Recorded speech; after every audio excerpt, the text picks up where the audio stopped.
Check 1, 2. You want me to do some sound checks? Sounding good to me. All right. So, first of all, if I can get you to say and spell your name for Yeah. us for camera purposes. Yep. Shankar Sastry, Sastry, University of California, Berkeley. Okay.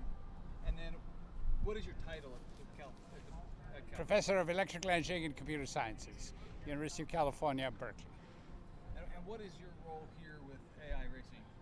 I'm the principal investigator of the robotic racing program at Berkeley, of which AI Racing Tech, which is our team, is a part.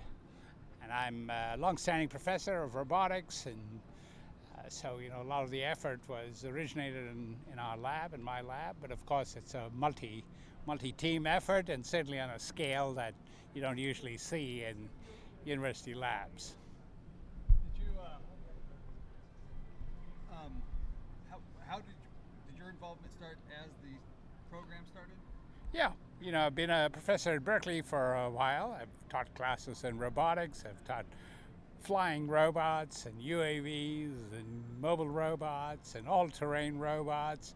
But of course, the idea of racing is really special because, as we all know, algorithms that work at low speeds on all the automated cars that we have, the Waymos and the Teslas, don't work here. And so it really pushes the envelope in terms of developing algorithms which work at high speeds. Besides, it's great to have this adversarial element. If an algorithm performs in the face of somebody trying to overtake you, then it is an algorithm which is robust. It's something that can be used. It's AI, of course, is the stuff of newspapers. It's the stuff of journals all over the world. It's the source of the stock market soaring, but the technology is pretty brittle, and that's why industry is struggling with how to incorporate it. And the IAC is the Indianapolis Autonomous Challenge, is really a great forum for taking the best of university technologies and making it robust enough so that a variety of manufacturers can see it work, first of all, at speeds that they wouldn't be able to see on the roads because of legal constraints, but also because you're really pushing the envelope. So not unlike an earlier era when, during the moonshot, NASA developed all kinds of technologies which came out from really pushing the envelope. What was it that drew you to the racing? Was it that challenge of the high speed? Three things drew me to it. The first thing is the tremendous student interest. You couldn't get students to be so excited to spend hours, just working on all kinds of details. There used to be a time when flying and UAVs were like that. And in fact, a lot of the graduates from my lab that used to work on UAVs now have their own cars. The head of the Korean team was out of our UAV lab in Berkeley. And so, but now I think racing has two, so that's one reason, student interest. The second one is really because I think it is super, super important that we mature these technologies so it can be used by industry. I think it's great that AI is a curiosity, but it's a lot easier writing poems on ChatGPT than it is to use AI to race cars.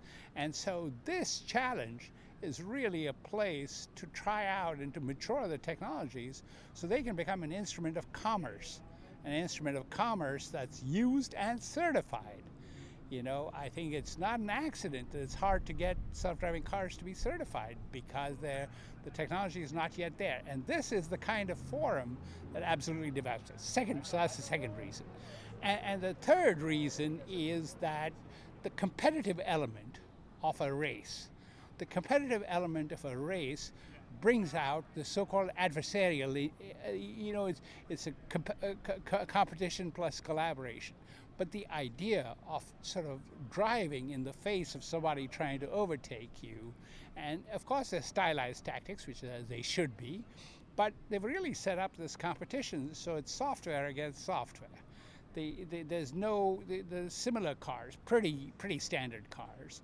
So being able to develop algorithms which can be robust, which can work even in the face of somebody trying to defeat them, is very important. You know, we've all heard about cybersecurity and how it is that algorithms can be defeated by attackers. Here, it's not quite an attacker in that sense, but every competition that has an element of everything which has an element of competition is like an adversary. And so when you mature algorithms against an adversary, it's stuff that can absolutely become part of a societal scale infrastructure. Three reasons.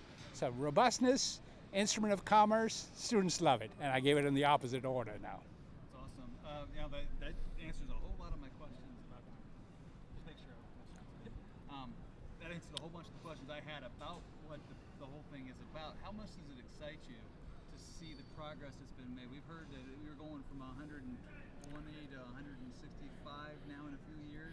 You know, I think certainly a measure of progress is the speeds at which these cars are going. But another measure of progress is the quality of the algorithms. And, you know, I think that the auto manufacturers are beginning to realize that if they did things differently, if they paid attention to the kind of development that they do here. And so let me give you an example, just to demystify it. You know, I think that we have too much of a tendency to say we're going to make the best product first and then put it out and then and see how it does. Whereas the style here in the competition, they incrementally improved, you know, over from race to race to race to race. That's how it's set up. So this sort of incremental improvement has caused it's a way of having to do sort of several cycles of development in the same year. So if they have a circuit with 3 races in that year, you have 3 versions of the software, 3 versions of the algorithms.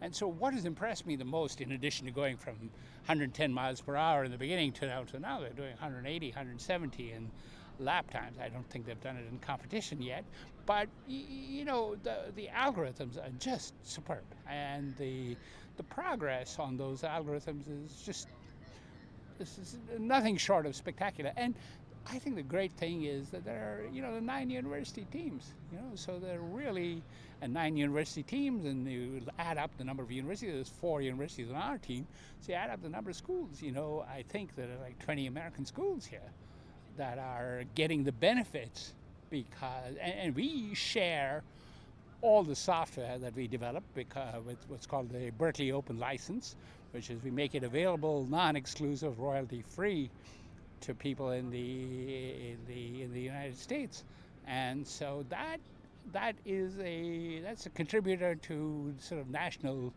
needs. Is being the autonomous challenge, is it unique? Absolutely. There's, you know, I'm an alum of an agency called DARPA, which began the first autonomous challenge, which is just about autonomous driving in a circuit in the desert without obstacles. But the India Autonomous Challenge is the first one that has said it's not enough to just finish. You know, they have this element of racing and go as fast as you can.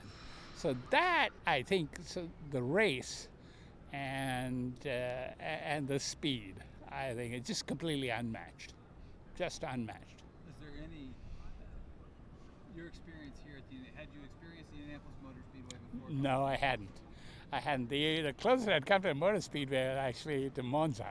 So I had a former student who lived outside Monza, so I went out to the Monza. I guess we would have had a race, IAC race at Monza, but they were apparently re-asphalting the course this June, so next June.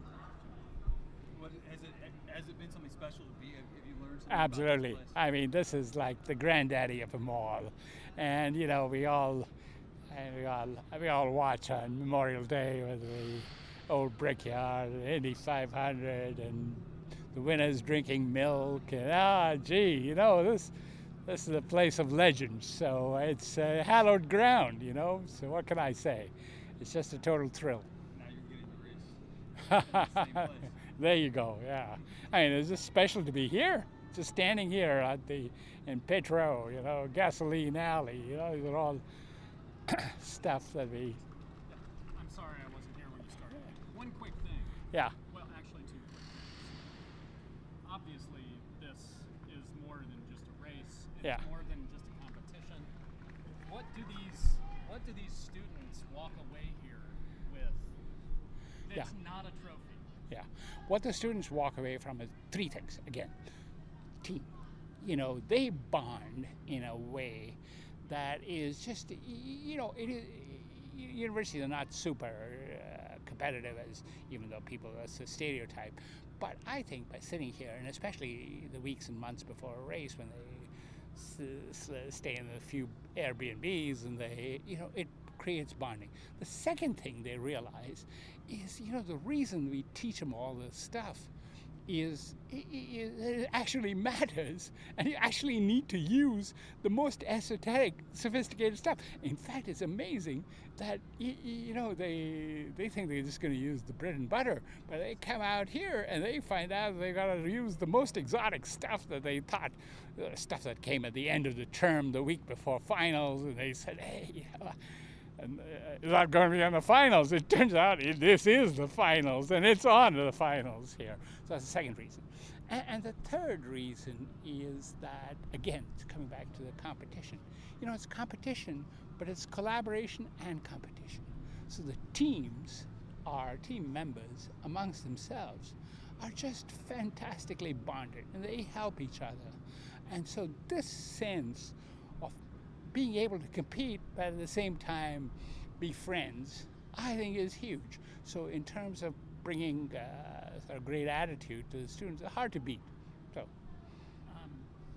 Emotionally, this is a place where a lot of people get emotional. Why do you support these teams doing this? What's the well, I support this thing for all the educational and pedagogical reasons. But the other reason that we are here is that, from our working on this, I used to work at an agency in the Department of Defense called DARPA, Defense Advanced Research Projects Agency. So our program manager at DARPA, he'll be here tomorrow, he realized that, an element of U.S. national security posture is technological superiority. So he realized immediately that the technologies that are developed here are the kinds of technologies that need to go in to our national security. And it's not a surprise, just looking down there, we have the Army Research Labs, the Air Force Research Labs, DARPA, Lincoln Labs. They're all represented here because, so that's the second reason, it's really, so, national security, economic development, they're all tied together. And the peace and prosperity of this country literally depends on our having this technological superiority. And so to me, as an alum, it's been super critical to get this technology into that pipeline as well. And it's a thrill to have DARPA, and the DARPA program manager has brought his A team out here. Anything else you want to add that we haven't? No, I think this is great. You guys, no, that's awesome. Thank you.